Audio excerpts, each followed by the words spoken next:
बिस्मिल्लाहिर्रहमानिर्रहीम। अस्सलाम वालेकुम प्यारे बच्चों, कैसे हो आप? उम्मीद है आप लोग खैरियत से होंगे और घरों में ही होंगे। ठीक है, आपने घरों में ही रहना है, ख़ुद को महफूज रखना है क्योंकि कोरोना से बचना है।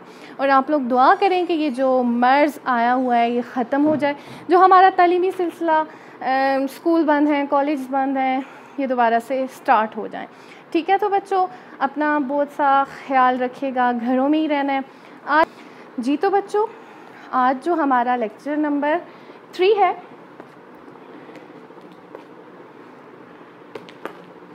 लेक्चर नंबर 3 है सबक अपनी मदद आप। ठीक है, ये लिखा गया है, इसके मुसन्निफ़ हैं सर सैयद अहमद ख़ान। सर सैयद अहमद ख़ान के इससे पहले हम तहारुफ़ पढ़ चुके हैं। ठीक है, अब इसकी सिन्फ़ क्या है? सिन्फ़ के लिहाज से सबक अपनी मदद आप क्या है? मज़मून। ठीक है, माखूज़ यानी कि ये कहाँ से अख़ज़ किया गया है? तो सर सैयद की जो किताब है मक़ालात सर सैयद, ये सबक अपनी मदद आप, वहाँ से लिया गया है। ठीक है, अब सबसे पहले जब हम पढ़ेंगे सबक अपनी मदद आप, तो इसकी सिन्फ़ है बच्चों मज़मून। तो फिर हमें ये पता होना चाहिए कि मज़मून क्या होता है। अब देख लें ज़रा, किसी भी उन्वान पर मालूमात यकजा करके, अब यकजा बोलते हैं इकट्ठा करके, यानी कि उसके ज़ेली मौज़ूआत पर रोशनी डालते हुए दिलचस्प और जामे मवाद को तरतीब, तसलसल और रवानी के साथ, किसके साथ? तरतीब, तसलसल और रवानी के साथ पेश करना या किसी मौजू पर तरतीब के साथ इजहार ख्याल करना मज़मून कहलाता है। समझ आई? मज़मून किसे कहते हैं? किसी भी यानी कि मौजू पर जो मवाद है उसको तरतीब, तसलसल और रवानी के साथ पेश करना क्या होता है? मज़मून। उर्दू में मज़मून अंग्रेज़ी अदब की देन है। ठीक है, यानी कि अंग्रेज़ी अदब से, इंग्लिश लिटरेचर से मज़मून हमारे यहाँ आया, यानी उर्दू अदब में आया।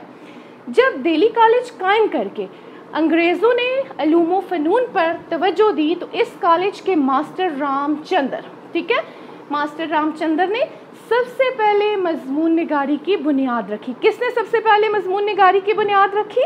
मास्टर रामचंद्र ने। और उनके नक्शे कदम पर चलते हुए सर सैयद अहमद ख़ान और उनके रुफ़क़ा, यानी कि रुफ़क़ा जो उनके अज़ीज़ करीबी साथी थे, हाली, शिबली वग़ैरह, उन्होंने मज़मून निगारी को फ़रोग़ दिया। अब मौज़ूआत यानी कि मज़मून निगारी जो है किन मौज़ूआत पर मज़मून किन मौज़ूआत पर लिखा जाता है?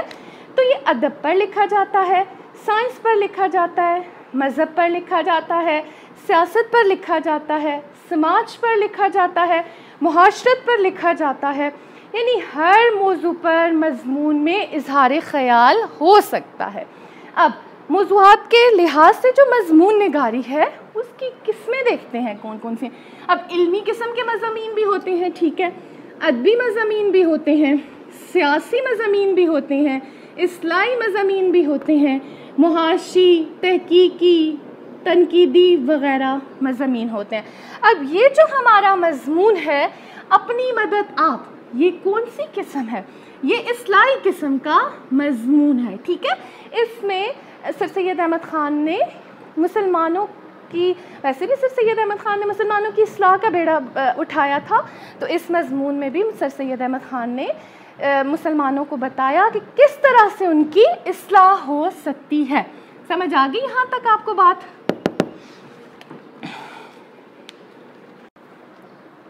जी बच्चों, ये मज़मून निगारी की समझ आ गई। अब हम जो सबक है हमारा मज़मून है अपनी मदद आप, उसके जो अहम नुकात हैं उन पे बात करते हैं। सबसे पहले तो बच्चों जो मज़मून की शुरू है वही एक बहुत उम्दा और आला मक़ोले से हुई है।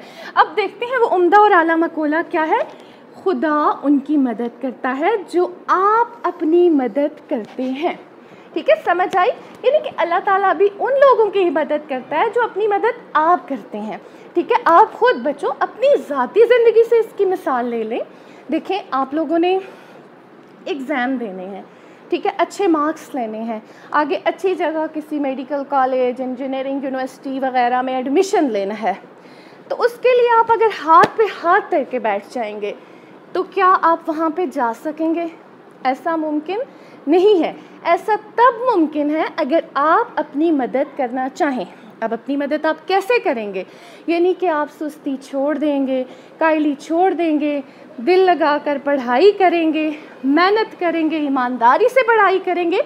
यानी जो एक तालिबे इल्म का फ़र्ज़ है, उन फ़र्ज़ पे ईमानदारी से पूरा उतरेंगे तो क्या होगा? आप कामयाब हो जाएंगे। तो अल्लाह ताला भी इस तरह से आपकी मदद करेगा। ये तो आपको समझ आ गई ना कि खुदा किस तरह से मदद करता है। यानी जो लोग अपनी मदद आप नहीं करते, खुदा भी उनकी मदद नहीं करता। ठीक है, आप लोग कहें कि हम पढ़ेंगे नहीं, किताबें नहीं खोलेंगे, ईमानदारी से जो हमें काम दिया गया है, टेस्ट वगैरह वगैरह जो भी होता है, आप लोग स्टूडेंट्स आप बेहतर समझ सकते हैं, तो क्या अल्लाह ताला आपकी मदद करेगा? क्या ऐसा मुमकिन है जो आप हासिल करना चाहते हो, मेडिकल कॉलेज में जाना, इंजीनियरिंग यूनिवर्सिटी में जाना, तो आप जा सकोगे? ये मुमकिन नहीं है। ये तब मुमकिन है, अल्लाह ताला भी तब आपकी मदद करेगा जब आप अपनी मदद खुद करना चाहेंगे। फिर यानी कि ये छोटे से फ़िक्रे में इंसानों और कौमों की तरक्की का तजर्बा जमा है। ठीक है, अब ये छोटा सा ही फ़िक्रा है, ये खुदा उनकी मदद करता है जो अपनी मदद आप करते हैं। लेकिन इस छोटे से फ़िक्रे में इंसानों की तरक्की का भी तजर्बा जमा है और कौमों की तरक्की का भी तजर्बा जमा है। वो किस तरह कि इंसान भी तब तरक्की हासिल कर सकते हैं कि जब अपनी मदद आप करना चाहें, और कौमें भी तब तरक्की याफ्ता होती हैं, तरक्की हासिल करती हैं वो अपनी मदद आप करना चाहें। जो लोग दूसरों पे भरोसा करते हैं वो कभी भी कामयाब नहीं होते। हमेशा अपनी मदद आप करनी चाहिए, तब भी अल्लाह ताला भी मदद करेगा। फिर है हमारा ये ख्याल है, ठीक है, कि हम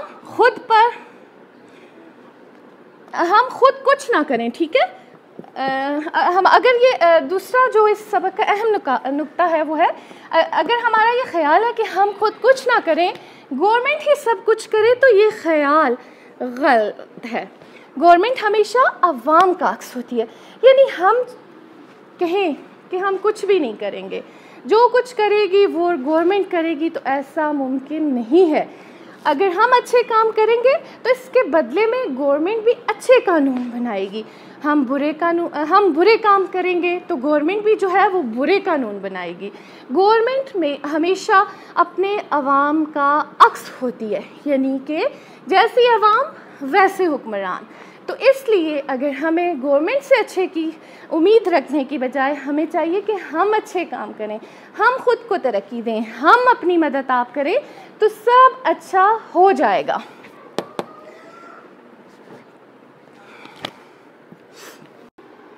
जी बच्चों, हमारे सबक में एक अहम नुक्ता है कौमी तरक्की, मजमूआ है शख्सी मेहनत। ठीक है, वो नोट कर लें अपने पास कि कौमी तरक्की किन चीज़ों से मिलकर बनती है। ठीक है, शख्सी मेहनत। अब शख्सी मेहनत क्या होती है कि जब कौम का हर फर्द जो है वो मेहनत करे। ठीक है, फिर शख्सी इज्जत। फिर शख्सी इज्जत क्या होती है? यानी कि एक दूसरे की इज्जत का भी ख्याल करे और कौम की इज्जत का भी ख्याल करे, यानी कि लड़ाई झगड़ा गाली गलौज इन चीज़ों से परहेज करे। शख्सी ईमानदारी। अब शख्सी ईमानदारी क्या? हर शख्स के ज़िम्मे जो भी जिम्मेदारी लगाई जाती है उसको बखूबी सरअंजाम दे। जैसे मैं एक टीचर हूँ तो मेरा काम है ईमानदारी से जो मेरा पेशा है, जो मेरे फ़राइज़ हैं, उस सरअंजाम दूँ। जैसे कि बच्चों आप एक स्टूडेंट हैं तो आपके लिए क्या शख्सी ईमानदारी होगी कि जो आपको काम दिया जाए, जैसे आपने पढ़ना है, ये सब चीज़ें आप ईमानदारी से करें। ठीक है, आपको पता है ना कि आपके पेरेंट्स आपके लिए कितनी मुश्किल से आपको ये पढ़ाई के जो खर्चे हैं वो उठाते हैं। कभी आपने अपने अब्बू को घर में दिन के वक्त खाना खाते हुए देखा है? ऐसा नहीं है ना। अब जैसे मैं अपनी मिसाल दे दूँ तो मैंने अपने अब्बू को कभी भी अपनी ये जितनी भी मेरी ज़िंदगी गुजर चुकी है, अपने अब्बू को घर में दिन का खाना खाते हुए नहीं देखा।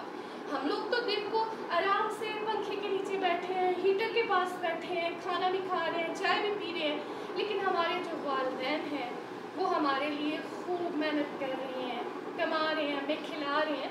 तो फिर हमारा ये काम नहीं है कि हम शख्सी ईमानदारी का मुजाहरा करें और ईमानदारी से अपनी पढ़ाई की तरफ तवज्जो दें। यानी यही शख्सी ईमानदारी है कि हर फर्द के ज़िम्मे जो भी ड्यूटी है वो ईमानदारी से सर अंजाम दे, तब जो है कौम क्या हो सकती है, तरक्की याफ्ता हो सकती है। फिर और शख्सी हमदर्दी, अब ये कौमी तरक्की शख्सी हमदर्दी का भी मजमुआ है। शख्सी हमदर्दी क्या होगी, यानी कि एक दूसरे का ख्याल रखना। अगर कोई मुसीबत में है तो उसका ख्याल रखना। मैं मुसीबत में हूँ तो आपका काम है मेरे साथ हमदर्दी करना, ठीक है। आप मुसीबत में हैं तो मेरा ये काम है कि आपके साथ हमदर्दी करना, ये शख्सी हमदर्दी है। तो कौमी तरक्की इन चीज़ों से मिलकर बनती है। किन चीज़ों से कौमी तरक्की मिलकर बनती है? शख्सी मेहनत, शख्सी इज्जत, शख्सी ईमानदारी और शख्सी हमदर्दी से मिलके कौमी तरक्की बनती है। जिस कौम के अफराद के अंदर ये चीज़ें पाई जाएंगी वो कौम हमेशा तरक्की की मनाजिल तय करेगी, अरूज की मनाजिल तय करेगी।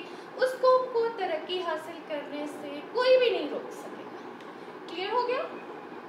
अब कौमी तनज़्ज़ुली यानी कि ज़वाल किस चीज़ का मजमुआ है, यानी कि कौन सी कौम ज़वाल की तरफ जाती है।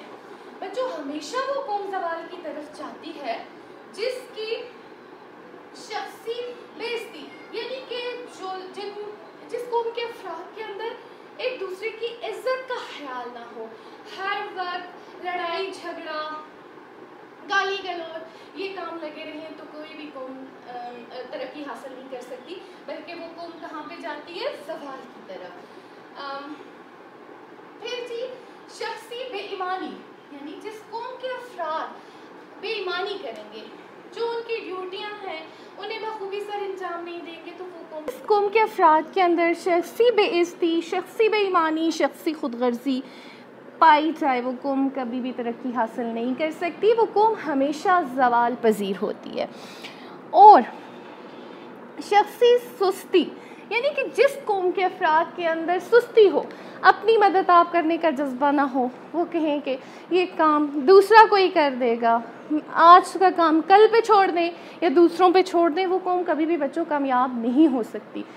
और शख्सी बुराइयाँ, अब शख्सी बुराइयाँ कौन सी होती हैं, यानी ये चोरी, डाका, फ्रॉड, धोखाधड़ी, शराब नोशी वग़ैरह वग़ैरह, जितनी भी ये शख्सी बुराइयाँ हैं जिस कौम के अफराद के अंदर होंगी तो वो कौम कभी भी तरक्की हासिल नहीं कर सकती, वो हमेशा क्या होगी, ज़वाल की तरफ जाएगी। ठीक है।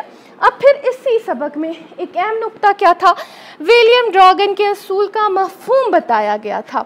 विलियम ड्रॉगन आयरलैंड का एक बाशिंदा था, ठीक है। उसने अपनी मदद आपके तहत क्या किया था, दस्ती ये जो हाथों से काम कढ़ाइयाँ सिलाइयाँ होती हैं उनका एक कारखाना बनाया था जिसमें बैग वग़ैरह बनते थे, और फिर वो बहुत ज़्यादा उसने तरक्की हासिल कर ली थी। तो उसके असूल का मफ़हूम ये है कि हमारी आज़ादी हमारे ऊपर मुनहसर है, यानी कि हम खुद चाहेंगे तो आज़ाद हो सकेंगे। ठीक है। अगर हम मेहनत करें और अपनी क़ुव्वतों को बेहतर तौर पर इस्तेमाल करें तो हम उम्दा कौम और आज़ाद कौम बन सकते हैं।